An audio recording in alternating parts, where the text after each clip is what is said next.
السلام علیکم ساتھ استقبال ہے آپ کا ہمارے یوٹیوب چینل دلی مرکز لائیو بیان پر۔ یہ بیان چل رہا ہے 10 ستمبر 2025۔ بیان فرما رہے ہیں عالم میر حضرت جی مولانا اسعد صاحب بعد فجر۔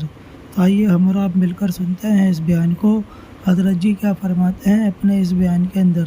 تو آئیے لے چلتے ہیں آپ حضرات کو بیان کی طرف۔ مسلمان کو ایمان پر آمادہ کرتے رہنا ہے۔ تواصل الحق، مسلمان کو ایمان پر آمادہ کرتے رہنا ہے۔ تواصل الحق، اللہ کی توحید کو بیان کرتے رہنا تواصل الحق ہے۔ ساری ایمان سے متعلق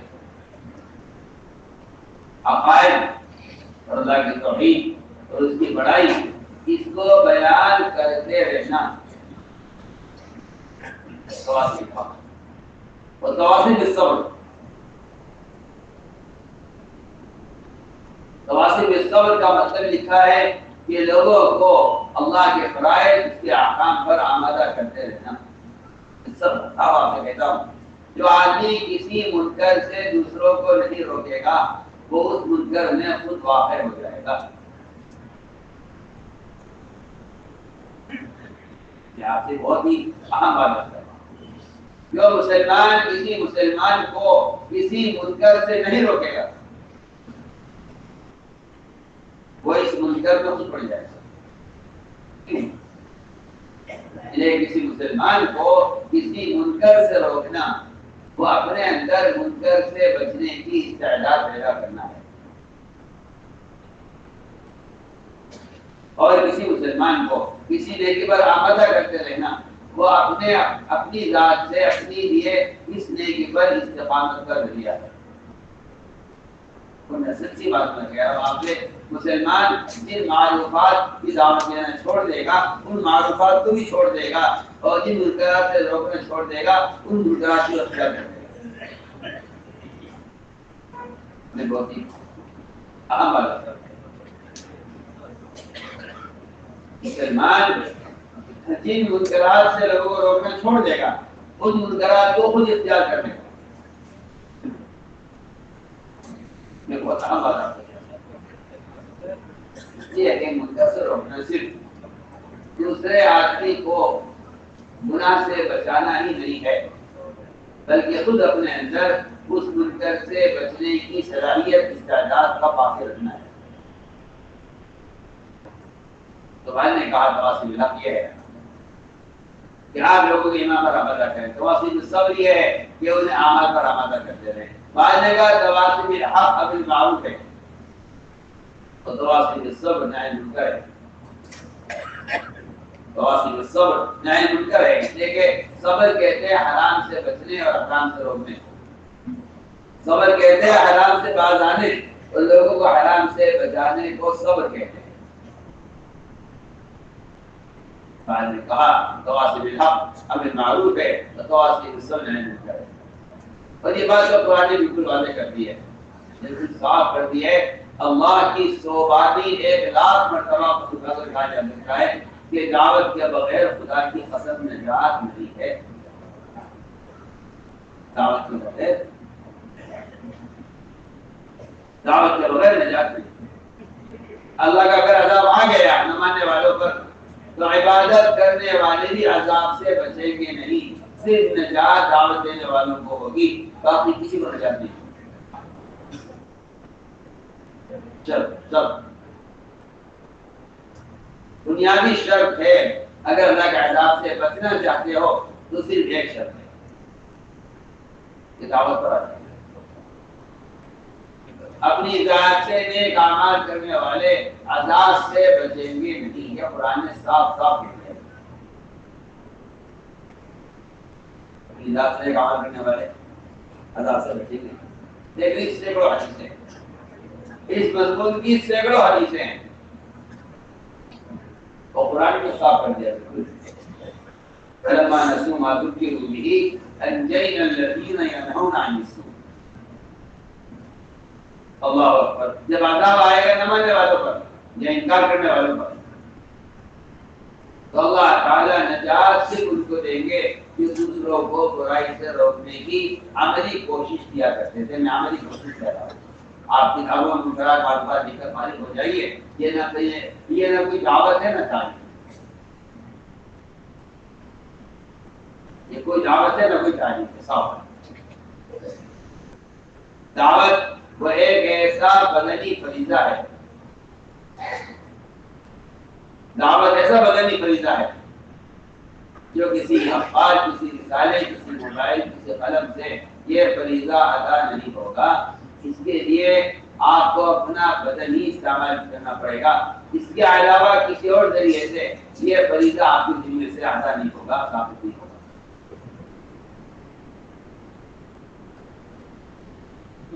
کیا کہ قرآن نے صاف کہہ دیا ہے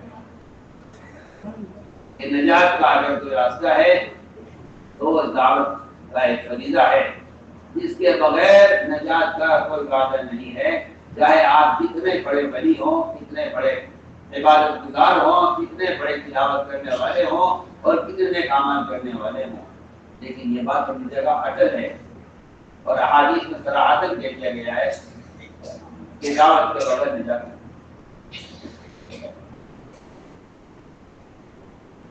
کیا وجہ ہے؟ وجہ کیا ہے کہ مسلمان دعوت نہیں دیتا؟ اس کی وجہ کیا ہے؟ میں عرض کرتا ہوں. آدمی سوچتا ہے کہ جس دعوت کو میں خود نہیں کر رہا ہوں میں اس کی دعوت کیسے دوں؟ یہ غلط فہمی عام ہے لوگوں میں. یہ غلط فہمی عام ہے لوگوں میں کہ پہلے آپ خود عمل والے بنیے پھر آپ دعوت دیجیے. عجیب علماء نے اس پر عجیب و غریب مضامین لکھے ہیں. علماء نے لکھا ہے علماء نے لکھا ہے خود عمل نہ کرنے کی وجہ سے, خود عمل نہ کرنے کی وجہ سے دوسروں کو دعوت نہ دینا یہ بالکل ایسا ہے جیسا کوئی آدمی نماز چھوڑنے کی وجہ سے روزہ نہیں چھوڑے. عجیب بات. اگر ایک شخص ایک فریضے پر عمل نہیں کر رہا ہے, مثال کے طور پر نعوذ باللہ, صبح نعوذ باللہ ایک عالم نماز نہیں پڑھتا, اس کے ذمہ ایک گناہ ہے. ایک آدمی نماز نہ پڑھنے کی وجہ سے روزہ نہ رکھے, اس پر دو فریضے چھوڑنے کا گناہ ہوگا. نماز چھوڑنے کا گناہ الگ ہوگا اور روزہ چھوڑنے کا گناہ الگ ہوگا. میں بہت آسان بات کرتا ہوں. نماز چھوڑنے کا گناہ الگ ہوگا, روزہ نہ رکھنے کا گناہ الگ ہوگا. بالکل خدا کی قسم اسی طرح آپ کرنا چاہتا ہوں کہ جو آدمی خود عمل نہ کرنے کی وجہ سے دوسروں کو دعوت نہیں دے رہا ہے وہ دو فریضے چھوڑنے کا گناہگار ہے. ایک خود عمل نہ کرنے کا گناہ اور دوسرے لوگوں کو عمل پر آمادہ نہ کرنے کا گناہ.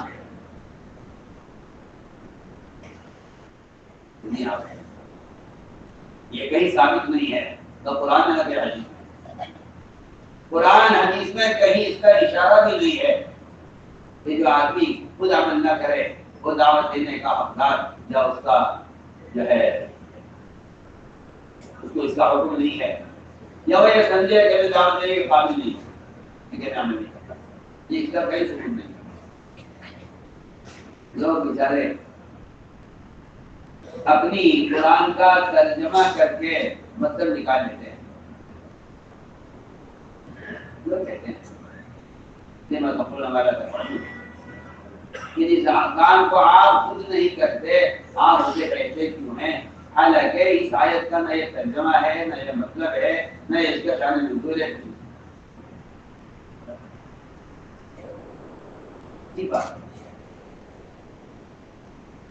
اگر کوئی شخص کوئی گناہ کر رہا ہو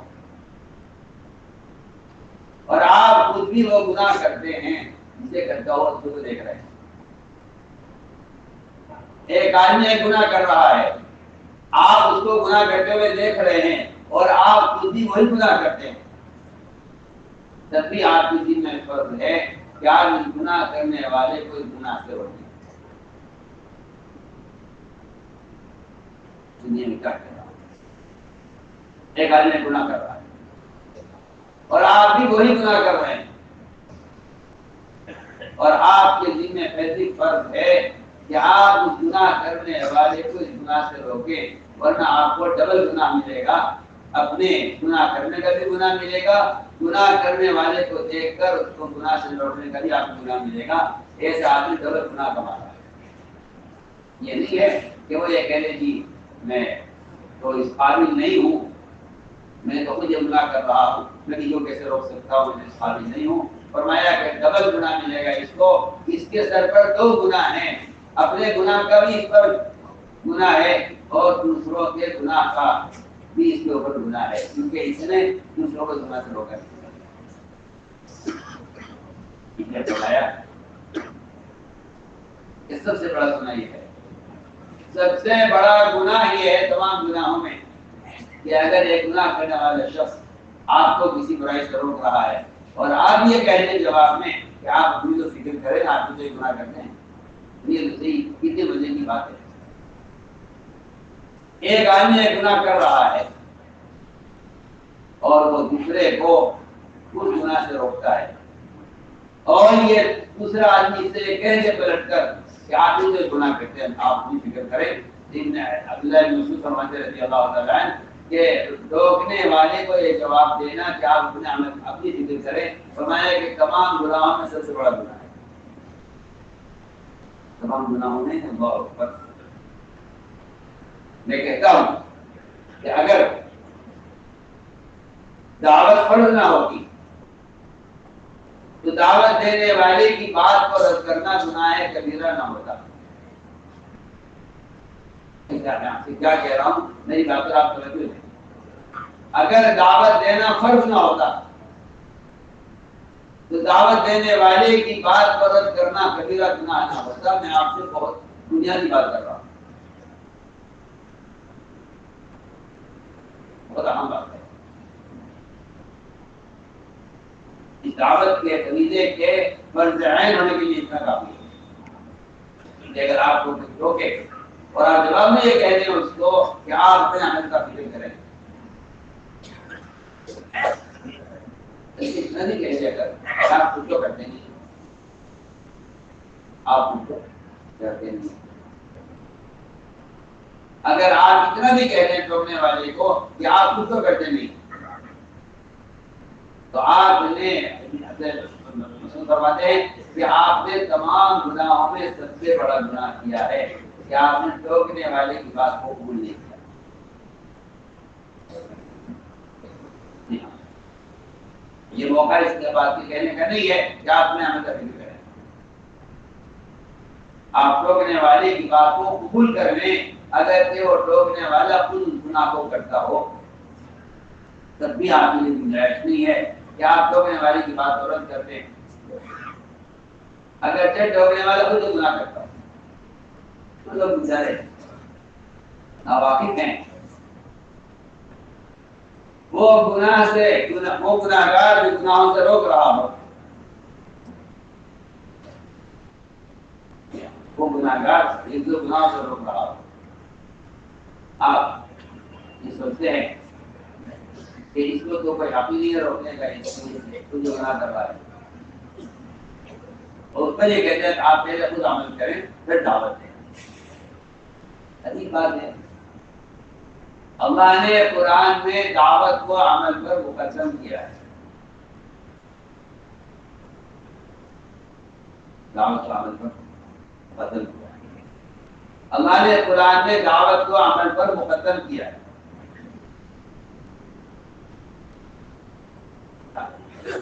من دعا الی اللہ وعمل صالحا، دعوت کو عمل پر مقدم کیا ہے، اذان کو نماز پر مقدم کیا۔ آپ کو نہیں ملے گا کہ جہاں کئی بستی میں لوگ نماز پڑھتے ہوں وہاں عمل نہ کیا جائے، فرمایا حدیث میں جہاں آپ کو اذان کی آواز آ جائے وہاں عمل مت کریں۔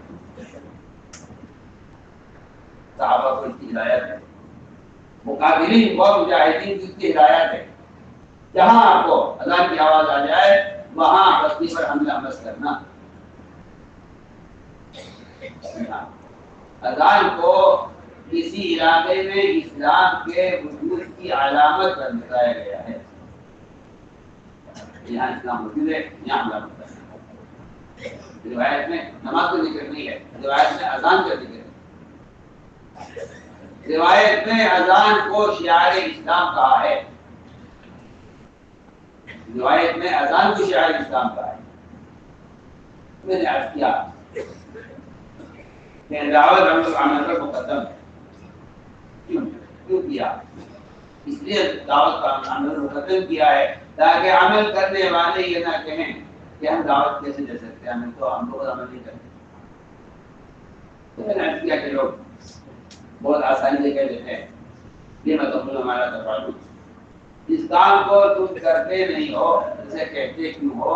اس آیت کا نہ یہ مطلب ہے، نہ یہ ترجمہ ہے، نہ اس کا شان نزول ہے.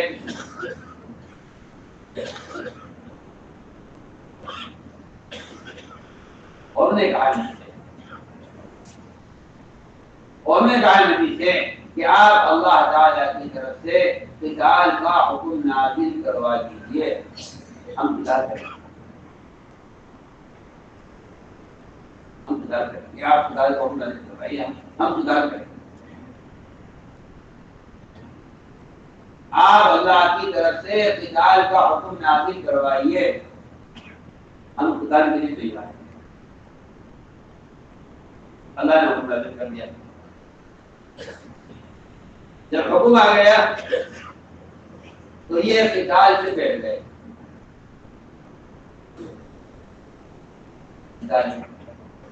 میں آپ کو بتانا چاہتا ہوں کہ آیت کا مطلب کیا ہے. لوگوں نے اس آیت کو دعوت کا فریضہ چھوڑنے کے لیے ایک ڈھال بنا لیا ہے، سبب بنا لیا ہے کہ بھائی آپ دعوت کیوں نہیں دیتے؟ کہ جی میں تو خدا نہیں کرتا، وہ قرآن میں تو یہ ہے کہ تم دعوت دیتے ہو تو تم خدا نہیں کرتے. یہ تو سیکھنے مزے کی بات ہے. حالانکہ آیت کا مفہوم مطلب یہ ہے کہ لوگوں نے کہا کہ آپ قتال کا حکم نازل کرائیں، انتظار کریں گے. اور جب ہم نے محمد قتال کا حکم نازل کیا تو وہ قتال سے بیٹھ گئے.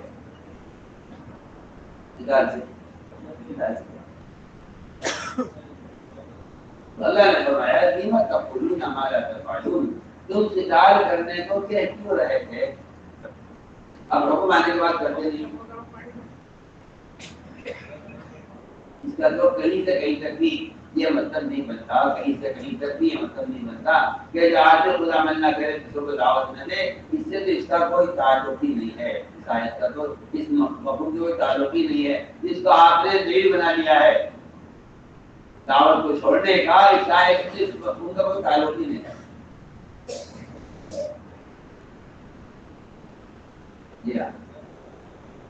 ایک شخص کی زبان سے نکل گیا، ایک آدمی کی زبان سے نکل گیا. آج تو میرا اپنا خیال یہ ہے کہ اکثریت پڑھے لکھوں کی اور اکثریت دیندار طبقے کی، اکثریت پڑھے لکھوں کی، اکثریت دیندار طبقے کی وہ ہے جو اس بات کو بہت زور سے کہہ رہا ہے کہ میاں اپنا دین بچاؤ، اپنے دین کی فکر کرو. میں آپ سے بہت بنیادی بات کر رہا ہوں. اس زمانے میں تو آپ کو پڑھے لکھو دیندار لوگوں کی اکثریت مل جائے گی ایسی جو یہ کہے گی کہ میاں اپنے دین کا فکر کرو، فتنوں کا زمانہ ہے، اپنا دین بچاؤ. اگر تم اپنے دین پر قائم ہو، اپنے اعمال کا اہتمام کر رہے ہو اور تمہارا اپنا ذکر تلاوت تہجد عبادت خواہشمند رہے، تمہارے اپنا دین اپنے وجود تھامے ہوئے ہو، تو پھر تم بے فکر رہو، لوگ گمراہ لوگ تمہارے نقصان نہیں کر سکیں گے.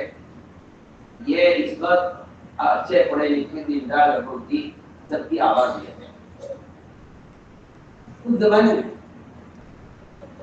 اس زمانے میں جب دعوت کا ماحول تھا، ایک آدمی کی زبان سے نکل گیا، ایک آدمی کی زبان سے صرف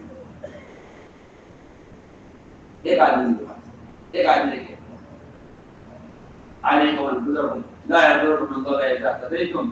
اپنا فکر کرو، اپنے دین کو تھامو اور اپنے دین کو تھامو اور دین سے پکڑو. اگر تم دین پر جمے ہوئے ہو تو گمراہ لوگ تمہارا کوئی نقصان نہیں کر سکیں گے. یہ آیت یہ لفظ ایک آدمی کی زبان پر آ گیا. ایک آدمی نے حاصل اور صدیق رضی اللہ تعالیٰ اتنے غصے میں آ گئے, اتنے غصے میں آ گئے اس بات پر, اور سارے مدینے کو جمع کر لیا اور منبر پر خطبہ دیا اور یہ فرمایا وغیرہ رضی اللہ تعالیٰ نے کہ جو لوگ اس آیت کا مطلب یہ نکالتے ہیں کہ اپنے اپنے دین کی فکر کرو تو کوئی دنیا تمہارا نقصان نہیں کر سکے گا, تو میں اس آیت کا ہرگز مطلب یہ نہیں. ہم کہنا چاہتے ہیں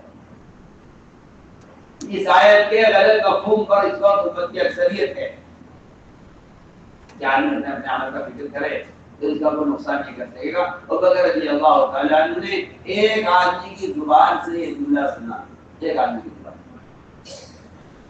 سارے مدینے کو جمع کر دیا, سارے مسلمانوں کو جمع کر دیا, سب کو جمع کر کے منبر سے خطبہ دیا اور یہ فرمایا کہ تم اس آیت کا ترجمہ غلط کرتے ہو. کہ ہر آدمی اپنے دین کا فکر کرے اور آدمی اپنے اعمال کا اہتمام کرے.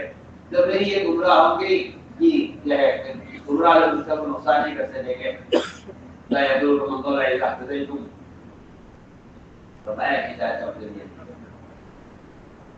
علیکم انفسکم, علیکم انفسکم علی عطاء وجوب کے لیے, علی عطاء وجوب کے لیے, علی عطاء وجوب کے لیے. شاید کا صاف مطلب یہ ہے علیکم انفسکم, تم اپنی ذمہ داری ادا کرو, تم اپنی ذمہ داری تم پوری کر دو. علیکم انفسکم لا یضرکم من ضل اذا اهتدیتم. اگر ذمہ داری تم پوری کر رہے ہو تو پھر گمراہ لوگ تمہارا کوئی نقصان نہیں کریں گے, جبکہ تم اپنی ذمہ داری کو پورا کر کے ہدایت کے راستے پر ثابت قدم رہو گے. تو میں نے عرض کیا کہ یہ اسباب نجات قرآن میں 4 بیان کیے ہیں, صرف 2 نہیں, صرف دو نہیں. ایمان اعمال صالحہ, ایمان اعمال صالحہ کے ساتھ 2 فریضے, بالکل نماز روزے کی طرح. نماز روزہ کہہ رہا ہوں, میں حج زکات نہیں کہہ رہا ہوں. یہی بات ہے, میں نماز روزہ کہہ رہا ہوں, حج زکات نہیں کہہ رہا ہوں, کیونکہ حج زکات سب پر فرض نہیں ہے. کہیں استطاعت کی شرط ہے اور کہیں مال کی شرط ہے. زکات سب پر فرض نہیں ہے, حج سب پر فرض نہیں ہے, مگر نماز روزہ سب پر فرض ہے. ننگا ہو, بھوکا ہو, فقیر ہو, مالدار ہو, سب پر نماز روزہ فرض ہے. اس لیے فرمایا کہ دعوت کا فریضہ نماز روزے کی طرح فرض ہے. تو میں نے آج کیا کہ ایمان اعمال صالحہ, ان دونوں کی تکمیل, یہ دونوں کی تکمیل موقوف ہے اگلے 2 فریضوں پر, تواصل بالحق, تواصل بالصبر پر. اگر نیک اعمال پر چلنا چاہتے ہو تو لوگوں کے نیکی پر آمادہ کرو, اور اگر گناہوں سے بچنے کی استعداد پیدا کرنا چاہتے ہو تو تمہارے ذمہ لازم ہے کہ تم لوگوں کو منکر سے روکنے کی کوشش کرو. ایک حقیقت ہے کہ جو آدمی جس شخص کو منکر سے روکے گا اس کے اندر اس منکر سے نفرت پیدا ہو جائے گی, چاہے سامنے والا اس گناہ کو چھوڑے یا نہ چھوڑے. گناہ کو چھوڑے یا نہ چھوڑے, میں بہت عام بات کہہ رہا ہوں. سامنے والا اس گناہ کو چھوڑے یا نہ چھوڑے, اگر آپ نے اس کو منکر سے روکا ہے تو آپ اس منکر سے محفوظ رہیں گے. میں آپ کو بتانا چاہتا ہوں عالم اور بزرگ کا مطلب کیا ہے. اگر آپ کسی کو منکر سے روک رہے ہیں تو آپ اس منکر سے محفوظ رہیں گے. آپ منکر سے محفوظ رہیں گے. اگر آپ کسی کو منکر سے روک رہے ہیں تو آپ اس منکر سے محفوظ رہیں گے. اور اگر آپ کسی آدمی کو منکر سے نہیں روکتے ہیں تو آپ اس بات کا انتظار کریں کہ آپ اس منکر کے اندر مبتلا ہو جائیں. اس نے تھانہ مشاعرے کا خود لکھا ہے اور مطلب تھانہ مشاعرے کہ ہمیں جس نیکی کو میں پیدا کرنا چاہتا تھا اس پر دوسروں کو آمادہ کرتا تھا، جس منکر سے بچنا چاہتا تھا اس سے دوسروں کو روکتا تھا۔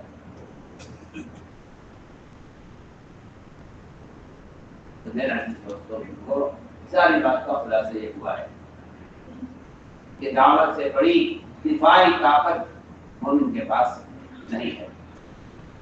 سارے ہتھیار، ساری مالی طاقتیں، ساری دعائیں، سارے اعمال خیر، ان سب سے بڑھ کر سب سے بڑی دفاعی طاقت مومن کے پاس وہ دعوت کا فریضہ ہے۔ اس سے بڑی کوئی دفاعی طاقت نہیں، اس سے بڑی کوئی بڑی دفاعی طاقت نہیں، اس سے بڑی کوئی دفاعی طاقت نہیں ہے مومن کے پاس۔ سب سے بڑی دفاعی طاقت مومن کے پاس اگر ہے تو یہ دعوت کا فریضہ ہے۔ اس لیے ایمان کی تکمیل کو دعوت پر موقوف کیا گیا ہے۔ ایمان کی تکمیل کو دعوت پر موقوف کیا گیا ہے۔ ایمان کی تکمیل کو دعوت پر موقوف کیا گیا ہے۔ لیکن آپ غور کریں احادیث میں غور کیجیے، فرمایا حضور اکرم صلی اللہ علیہ وسلم نے جددوا ایمانکم،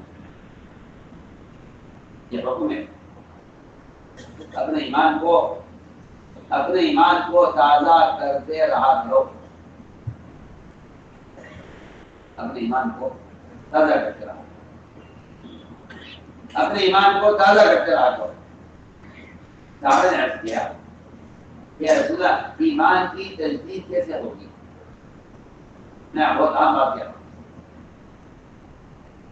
آدمی سمجھتا ہے کہ میرے ایمان کی تجدید جو ہے وہ میرے اپنے انفرادی اعمال سے ہو جائے گی۔ میری بات پر پوری توجہ دے گا۔ آدمی سوچتا ہے کہ میرے ایمان کی تجدید، میرے ایمان کی تازگی اور میرے ایمان میں کمال اور میرے ایمان میں پختگی وہ میرے انفرادی اعمال سے ہو جائے گی، یہ خیال غلط ہے۔ میں آپ کو بالکل بے تکلف عرض کر رہا ہوں، دلائل کے ساتھ عرض کر رہا ہوں۔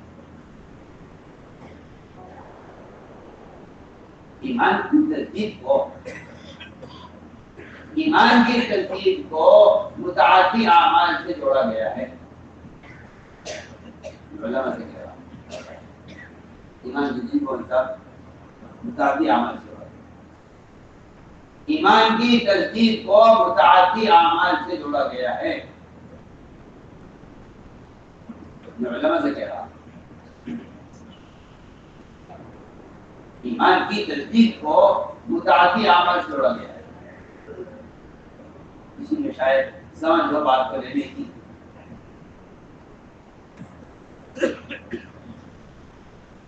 ایمان کی تجدید کو متعدی اعمال سے جوڑا گیا ہے۔ عمل کی کرنے کی دو شکلیں ہیں۔ ایک شکل یہ ہے کہ آدمی اپنے عمل کو علانیہ کرے۔ علانیہ کرنے کا مطلب یہ ہے، میں بہت عام بات کر رہا ہوں، علانیہ کرنے کا مطلب یہ ہے کہ آؤ بھائی نماز پڑھ لیں، یہ علانیہ ہے۔ کہ آپ کسی فریضے کا اعلان کرتے ہوئے اور کسی بندے کی دعوت دیتے ہوئے پھر آپ اس عمل کو کریں تو یہ آپ کے ایمان کی تجدید کا سبب ہے۔ ہماری بات بے انتہا توجہ چاہتی ہے، ہماری بات بے انتہا توجہ چاہتی ہے آپ کی۔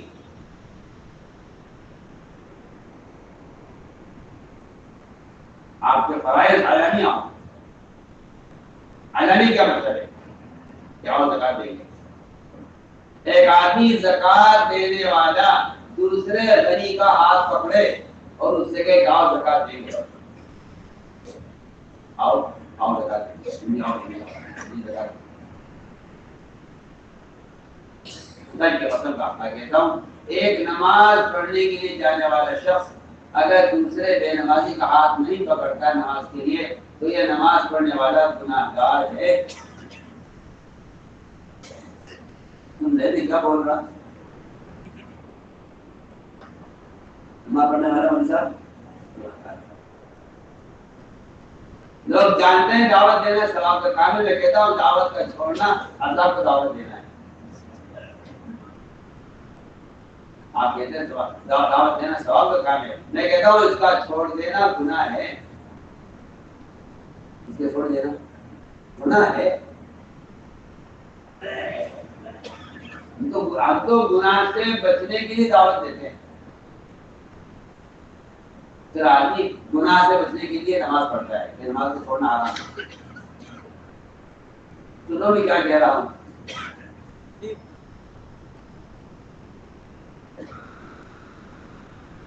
اپنے اعمال کو اعلانیہ کرنا, اپنے اعمال کو اعلانیہ کرنا.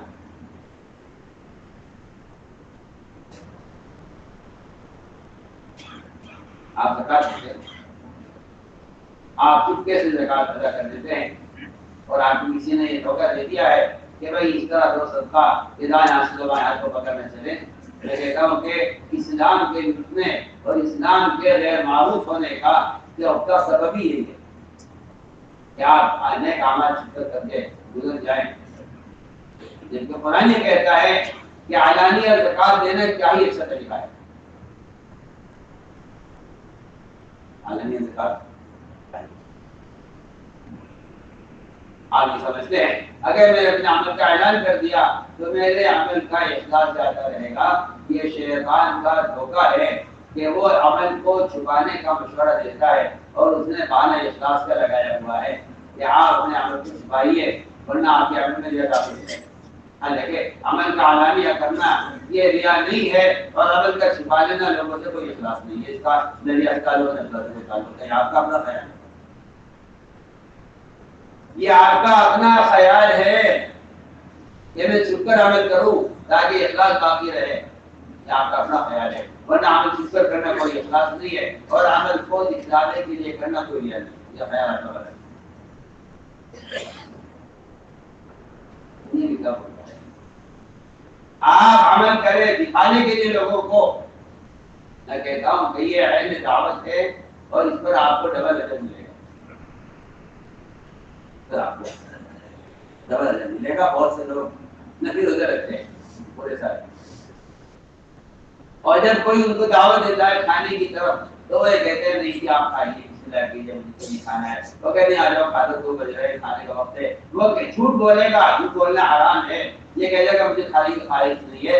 یہ صرف روزے کو چھپانے کی کوشش سے جھوٹ بول رہا ہے. حالانکہ روزے کو چھپانا, اس کا روزے کو چھپانا ہے کوئی اخلاص نہیں, کوئی اخلاص نہیں. اس کا اخلاص سے ختم کے تعلق یہ کہہ دینا ہوتا ہے. یہ کہ میرا روزہ ہے, آپ کا یہ کہنا آپ کا یہ کہنا آپ کے روزے کے اجر کو بڑھا دے گا, اور آپ کو اس پر اپنی عملی دعوت کا اجر ملے گا. کیا ملے گا؟ میں تو بہت کام کی بات آپ سے کر رہا ہوں. کیا ملے گا اس پر؟ عملی دعوت کا اجر ملے گا آپ کو. آپ توجہ دیں میری بات کی طرف. آپ کو شیطان نے دھوکہ دیا ہے. آپ کو دعوت سے روکنے کے لیے, آپ کے عمل کو چھپانے کے لیے شیطان نے یہ کہا کہ اگر آپ کے روزے کا لوگوں کو پتہ چل گیا اور آپ نے اعلان کر دیا کہ روزے کا, تو آپ کے روزے کا اجر جاتا رہے گا, کیونکہ ریا داخل نہیں ہوگا. اس کے سے ریا کو تعلق ہے, اس سے ریا کو تعلق. آپ لوگوں سے عمل چھپا کے کریں, اور آپ اس چکر میں رہیں کہ میرا عمل لوگوں سے چھپا لینا میرا اخلاص ہے. یہ کوئی اخلاص نہیں, یہ کوئی اخلاص نہیں ہے. عمل کو چھپانا کوئی اخلاص نہیں. سوچیے آپ امام بخاری نے باب قائم کیا ہے,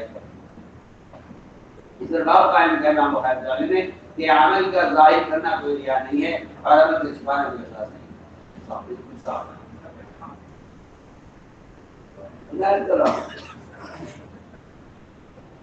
کہنا چاہتا ہوں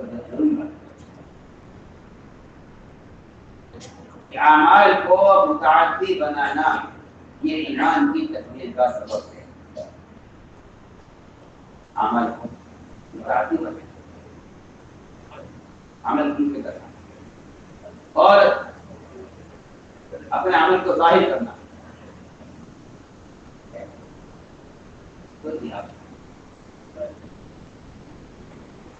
آپ تنہائی میں چھپ کر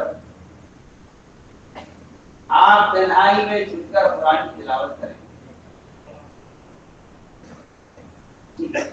آپ کو اپنے عمل کا اجر مل جائے گا. ایک طرف پر اس نے کیا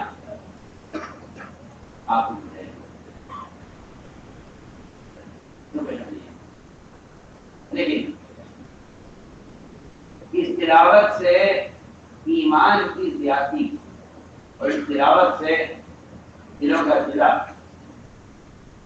اور اس تلاوت سے ایمان کے بڑھنے کا تعلق جب ہے جب آپ کی تلاوت داعیانہ ہے.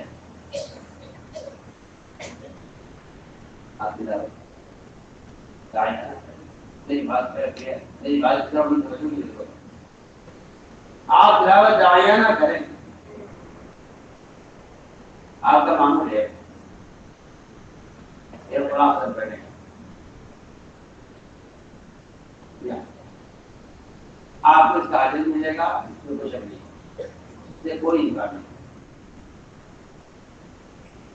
سوال اس کا ہے کہ آپ کی وہ تلاوت کا کون سا طریقہ ہے جس کے کرنے سے آپ کے ایمان میں زیادتی اور دلوں کا ضلع ہو.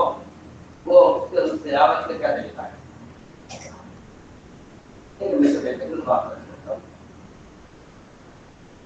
یہ ایک ہے عمل کا اجر حاصل کرنا، ایک ہے عمل کا اجر، ایک ہے اس عمل کا اثر ظاہر ہونا. قرآن صاف کہا ہے اور خود صاف کہا ہے اذا ذکر اللہ وجلت قلوبهم فاذا تليت عليهم آیاته زادتهم ایمانا. یہ تلیت جو بتا رہی ہے، یہ لفظ یہ بتا رہا ہے کہ جب قرآن کی آیتیں اجتماعی طور پر لوگوں کو جمع کر کے جب یہ قرآن کی آیتیں لوگوں کو سنائی جاتی ہیں اور لوگوں کو بتایا جاتا ہے کہ اللہ نے کیا فرمایا ہے. تلیت اور ذکرہ دونوں کے لفظ ایسے ہیں جو تعزیہ کا معنی دے رہے ہیں. میں آپ کی مثال نہیں کرتا. مہمان لے کر گئے بادشاہ گئے. جب بادشاہ کے محل میں جا کر کرنا پڑا تو اس کا پورا محل ایسا ہلنے لگا جیسا ہوا سے درخت کے پتے ہلتے. وہ گھبرا گیا. کیا ہوا؟ اس نے کہا خاموش ہو جاؤ، خاموش ہو جاؤ، کلمہ مت پڑھو، خاموش ہو جاؤ. میرا تو پورا محل اور اس کے سارے اس کے کمزورے اور اس کے عمر کے سارے بالا خانے تو ہلنے لگے. بادشاہ نے کہا خاموش ہو جاؤ، خاموش ہو جاؤ. بادشاہ نے پوچھا کہ جب دنیا کلمہ اپنے گھروں میں پڑھا کرتے تھے، دنیا کلمہ اپنے گھروں میں پڑھا کرتے تھے تو تمہارے گھر ملتے تھے؟ ہمارے گھر پاس نہیں ہے. میں آپ کو ایک خاص چیز کی طرف میرا دل چاہتا ہے کہ لوگ اس بات کو سمجھے کہ کسی کے پاس اس طرح میں لا الہ الا اللہ کی دعوت کو لے کر جانا اسلام ایمان کی تجدید سے کیا تعلق ہے. کرتا ہوں کہ جتنا کچھ ظاہر کے خلاف دعوت کے سامنے زمانے میں ہوا ہے، اصل ایمان کی تجدید کا اور ایمان کی تقویت کا وہ واقعات سبب تھے. اصل بات یہ ہے جو واقعات ظاہر کے خلاف پیش آئے ہیں وہ واقعات ایمان کے بڑھنے کا سبب تھے. واقعات اور نصرتیں وہ اصل ایمان سے بڑھنے کا سبب. میں نے آپ کیا کہ صحابہ نے جو اختیار کی ہم تو اپنے گھر میں کرنا پڑتے تھے. ہمارے گھر کا اختیار نہیں ہے. کیا وجہ ہے کہ وہاں جا کر اس کلمے کے پڑھنے پر اس کے والا پانی لکھنے لگے. اس نے سوال کے فائدہ لکھتے ہیں نہیں حضرت نہیں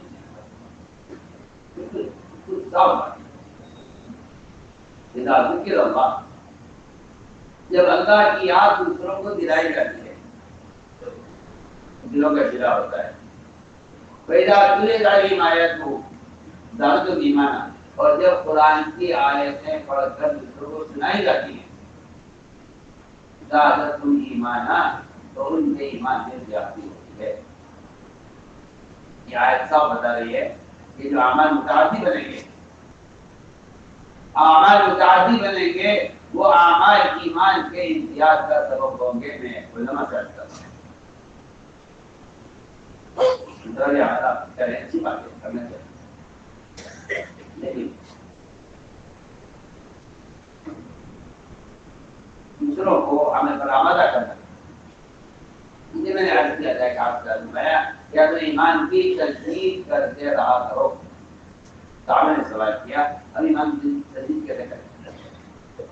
اب میں اکثر من قول لا الہ الا اللہ لا الہ الا میں کہہ رہا ہوں آپ کو توجہ دیں گے. لا الہ الا اللہ کے مفہوم کی لوگوں کو کثرت سے دعوت دینا.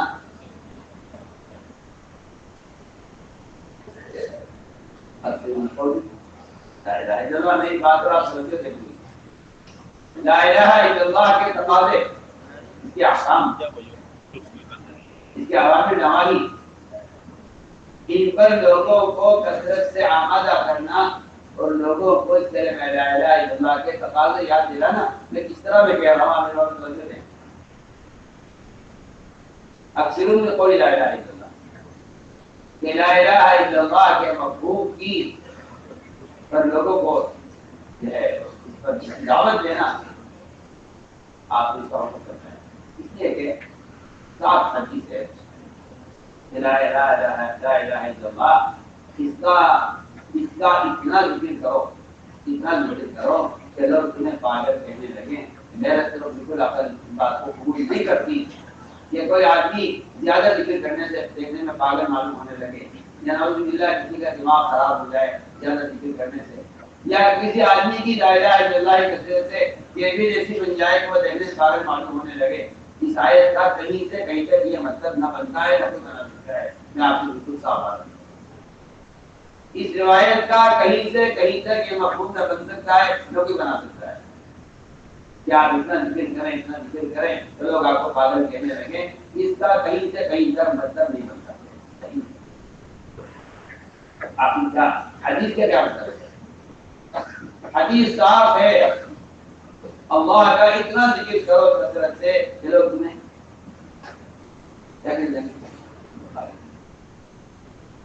آپ ضرور کرتے کسی ایک نبی کو آپ ثابت کر دیجئے کہ اس کی قوم نے نبی کو پاگل کہا ہو ان کے ذکر کرنے کی وجہ سے تلاوت کرنے کی وجہ سے نماز پڑھنے کی وجہ سے کہیں ثابت.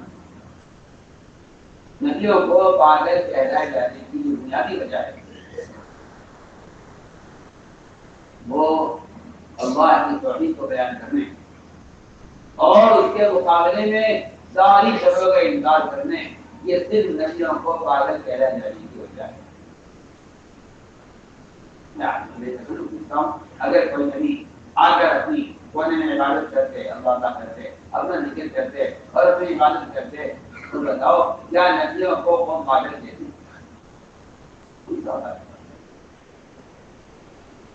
نبیوں کو پاگل کہلائے جانے کا سبب یہ نہیں ہے کہ انہوں نے اس طرح لا الہ الا اللہ کے مفہوم پر لوگوں کو آمادہ کیا اور اس کی دعوت دی. اس لیے نبیوں کو پاگل کہا گیا ہے اور کوئی وجہ پاگل کہلائے جانے کی نہیں ہے. کلمہ لا الہ الا اللہ کی کثرت سے پاگل کہلائے جانے کا مطلب اس طرح میں بنتا نہیں. عبداللہ بن عمر کو دوبارہ میں آیا ہے کہ اگر تم عبداللہ بن عمر کو دیکھے تو تم سے پاگل کہے گا کیا ہو جائے. وجہ یہ ہے کہ وہ سنتوں کو اس طرح تلاش کرتے تھے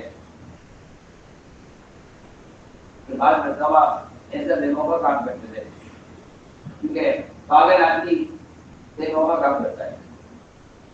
پاگل آدمی پاگل آدمی بے موقع کام کرتا ہے، دیکھنے والے کہتے ہیں کہ آدمی دیوانہ ہے. پاگل آدمی بے موقع کام کرتا ہے. میں آپ کو چنتا دے رہا ہوں. پاگل آدمی بے موقع کام کرتا ہے. عبداللہ بن عمر رضی اللہ تعالیٰ عنہ حج میں تھے قافلے کے ساتھ. چلتے چلتے قافلے سے الگ ہوئے اور ایک بیابان کی طرف گئے، صحرا کی طرف. وہاں ایک درخت تھا، اس درخت کے نیچے بیٹھے تھوڑی دیر، تو اٹھ کے آ گئے. لوگوں نے کہا کہ کیا دیوانوں کا کام نہیں آئے. یہاں سے گئے، الگ ہو کر وہاں جا کے بیٹھے، آ گئے. کہنے لگے کہ ہاں بات یہ ہے کہ ایک مرتبہ ہو رہا ہے یہاں سے گزر رہے تھے اور آپ نے اس درخت کے نیچے بلا حاجت کی. مجھے بلا حاجت کا تفضل تو نہیں تھا، پیشاب کا تفضل تو نہیں تھا، لیکن کیونکہ آپ یہاں بیٹھے تھے اس لیے میں نے آپ کے اتباع میں گزرتے گزرتے تھوڑی دیر میں یہاں بیٹھ گیا. تھوڑی دیر میں یہاں بیٹھ گیا تاکہ اس سنت پر عمل ہو جائے کہ آپ گزرتے ہوئے یہاں بیٹھ گئے. تو عبداللہ بن عمر کو لوگ دیوانہ کہتے ہیں. عبداللہ بن عمر کو لوگ دیوانہ کہتے تھے. یہ آدمی دیوانہ ہے. دیوانے کا مطلب یہ ہے کہ اس آدمی کو محمد صلی اللہ علیہ وسلم کی سنتوں سے عشق ہے. عاشق دیوانے کو عاشق کو دیوانہ کہا جاتا ہے. عاشق کو دیوانہ کہا جاتا ہے. میں آپ کو حدیث کا مفہوم بتانا چاہتا ہوں کہ اتنا کثرت سے ذکر کرو کہ لوگ اس میں پاگل کہنے لگے. اس کا مطلب کوئی لمبا وظیفہ پڑھنا نہیں تھا. اس کا مطلب یہ تھا کہ تم سنتوں پر ایسا بے موقع عمل کرو کہ دیکھنے والے تمہیں آدمی آپ سے کہتا ہے آدمی متبع سنت ہوگا. لوگ رواج کے عادی اور فیشنوں کے غلام، وہ ایسے لوگوں کا عادی پاگل کہتے ہیں. رواج کے عادی ہوتے ہیں اور لوگ نصارہ کے غلام بن کر زندگی گزار رہے ہیں. وہ اتباع سنت کے اتباع کرنے والوں کو آج بھی پاگل کہتے ہیں. میں آپ کو بتانا چاہتا ہوں کہ پاگل کہنا جانے کا مطلب کیا ہے. اسی لیے علماء نے لکھا ہے، علماء نے لکھا ہے کہ ذکر کا کمال یہ نہیں ہے کہ آپ کو ذکر میں نظر آ جائے، کہ آپ کو ذکر میں کوئی کیفیت پیدا ہو جائے. فرمایا ذکر کا کمال اتباع سنت ہے. ذکر کا کمال اتباع سنت ہے. ذکر کا کمال اتباع سنت ہے. جو آدمی جتنا متبع سنت ہے اتنا بڑا ذاکر ہے.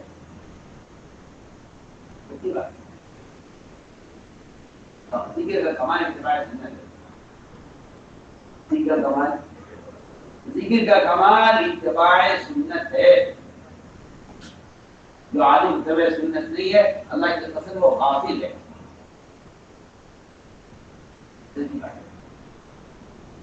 تو میں نے عرض کیا کہ آپ نے فرمایا اپنے صحابہ سے اپنے ایمان کو تازہ کرتے رہا کرو. صحابہ نے سوال کیا ایمان کو تازہ کیسے کریں؟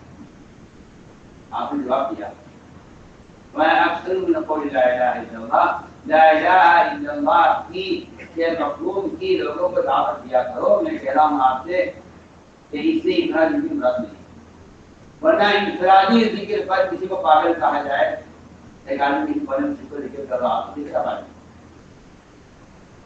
تو پاگل کہلا جانے کا سبب ہی یہی ہے کہ نبی کی جو دعوت ہوتی ہے اعمال کی اور اللہ کی توحید کی، وہ مروجہ نظام کے خلاف ہوتی ہے.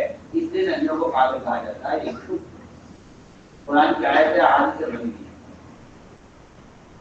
اجعل الآلہۃ الہا واحدا ان ھذا لشیء عجاب. سارے کفار کو آپ سے شکایت آپ کی نماز، روزہ، تلاوت، عبادت، تہجد اس سے کسی کو اختلاف نہیں تھا. حضرت صدیق رضی اللہ تعالیٰ عنہ کو مکے سے نکالنے کی وجہ جو ہوئی تھی وہ ان کا قرآن کا آیانہ قرآن پڑھنے سے اختلاف تھا. تلاوت سے اختلاف نہیں تھا. صاف حصہ ہے، بالکل صاف حاضر.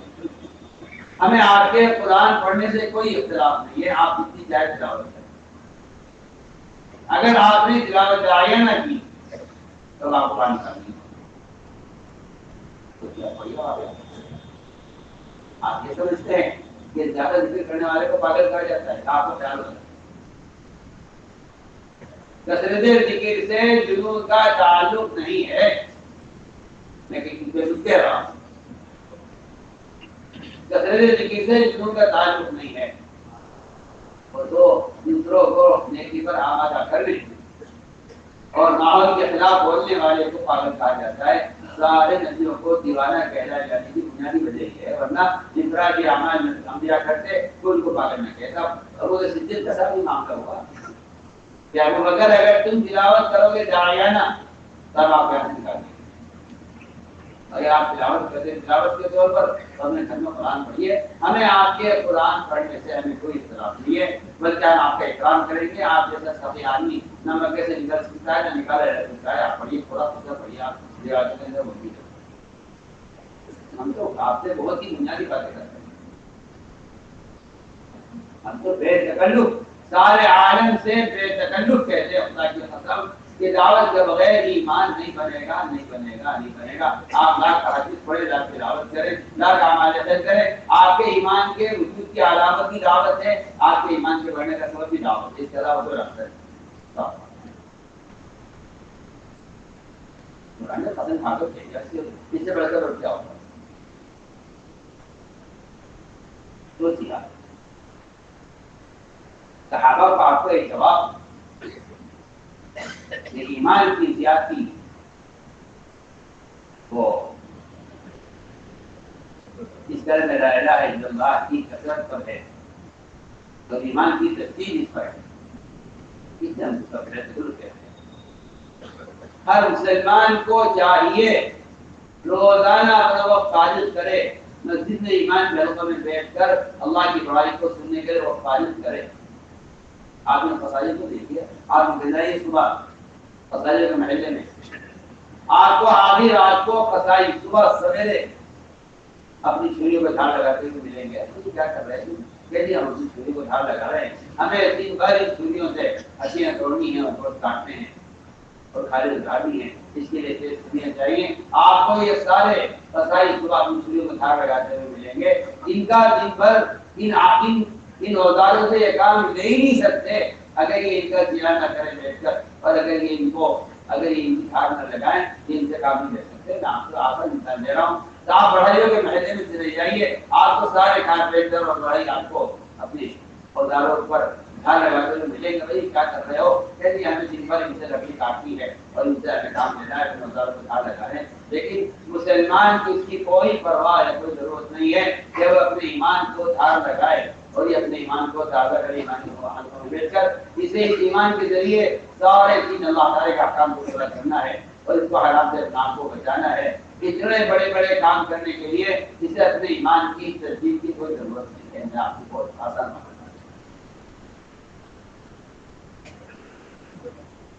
ہوں، آپ انکار کرتے تھے، آپ کہتے ہیں کہ کیا یہ میرے ایمان کو سیکھنے کا ہے؟ آپ غور کیجیے نا، صحابہ کیا کرتے ہیں؟ صحابہ مقتدی ہیں، صحابہ مقتدی ہیں، آپ غور کیجیے نا، آپ غور کیجیے صحابہ اپنے ایمان کی تجدید کے لیے کیا کر رہے ہیں؟ محمد رضی اللہ عنہ ایک دوسرے کا ہاتھ پکڑ کر کہتے ہیں کہ آؤ ایمان لے آنے، آؤ ایمان لے آنے، اور کہتے ہیں میں یہ کام اس لیے کرتا ہوں ایمان کی زیادتی ہو۔ آپ کو انکار ہے، آپ کو انکار ہے، اور صحابہ اکرام کو اس پر اصرار ہے۔ میں اس لیے آپ کی رائے پر اصرار نہیں ہوئی، آپ کی رائے مجھے آپ کے اختلاف پر حیرت ہے کہ صحابہ کو اس پر اصرار ہے کہ آؤ ہمارے ساتھ اگر کوئی ایمان لائیں گے، اور آپ کو اس سے انکار ہے، آپ کو اس سے انکار ہے اور صحابہ کو اس پر اصرار ہے۔ آپ بول کیجیے، آپ بول کیجیے، میں تو ساری دنیا سے کہہ رہا ہوں، آپ بول آپ کو انکار ہے، اس